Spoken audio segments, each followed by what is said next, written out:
جنت البقیع، بقیع ایسا قبرستان ہے جس قبرستان کے بارے میں مورخین نے یہ لکھا ہے، اور یہ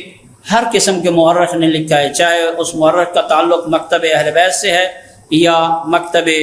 اہل تسنن سے یا کسی مکتب سے بھی ہیں، حتیٰ کہ وہ لوگ بھی جو نیوٹرل قسم کے لوگ ہوتے ہیں لیکن مورخ ہیں، تاریخ لکھتے ہیں، انہوں نے لکھا ہے کہ جنت البقیع مسلمانوں کا سب سے پہلا اور سب سے بڑا قبرستان شمار کیا جاتا تھا،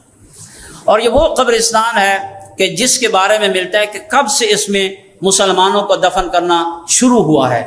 تاریخ میں یہ چیز ملتی ہے کہ پاک پیغمبر حضرت محمد مصطفیٰ صلی اللہ علیہ وآلہ وسلم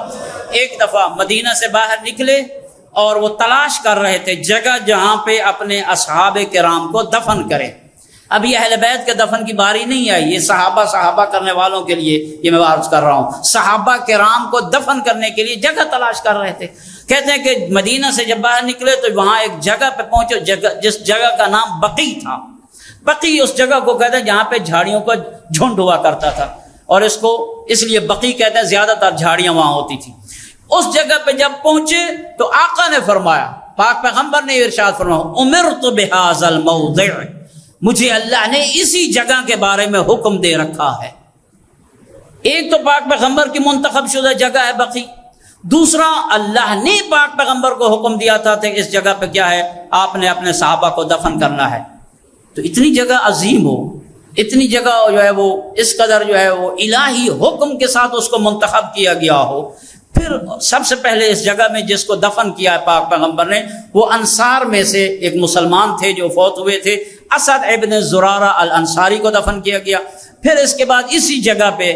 اسی بقیع میں عثمان کو دفن کیا گیا۔ اب عثمان میں اختلاف ہے کون عثمان ہے، بہرحال اکثر مورخین نے یہی لکھا ہے کہ عثمان ابن مظعون جو کہ مہاجرین میں سے جلیل القدر صحابی ہے پاک پیغمبر کا، اس کو دفن کیا گیا۔ البتہ بعض لکھتے ہیں عثمان ابن عفان کو بھی وہیں پہ دفن کیا گیا، تو عثمان ابن مظعون کو پھر دفن کیا گیا دوسرا۔ پھر اس عثمان ابن مظعون کے پہلو میں پاک رسول نے اپنے بیٹے ابراہیم کو بھی دفن کیا ہے۔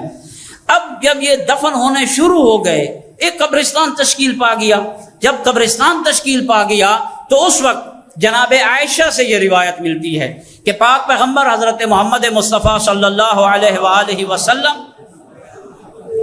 اور یہ روایت ترمذی میں ہے، مسلم میں ہے، صحیح میں ہے، دیگر جتنی بھی ان کی صحیح کتابیں ان میں یہ چیز موجود ہے کہ پاک پیغمبر نے اپنے دن تقسیم کیے ہوئے تھے زوجات اور بیویوں میں، جس شب انہوں نے میرے پاس ہونا تھا۔ اب یہ بھی ایک الہی منصوبہ ہوگا کہ پاک پیغمبر جو ہے یہ چیز بتانا چاہتے ہوں گے۔ بہرحال جس شب وہ میرے پاس ہوتے تھے، جناب عائشہ فرماتی ہیں، کان رسول اللہ کلما کانت لیلتی منہ، ہر وہ شب جب وہ میرے پاس ہوتے، ایک دو رات کی بات نہیں، کلما کانت جب وہ میرے پاس میری رات کو میرے پاس ہوتے تھے، یخرج من آخر اللیل، آخری رات کے آخری پہرے میں وہ نکلتے تھے، الی البقیع، جنت البقیع کی طرف رسول اکرم جاتے تھے۔ فیقولو، اور پاک پیغمبر وہاں جا کر یہ کہتے تھے، سلام علیکم دار قوم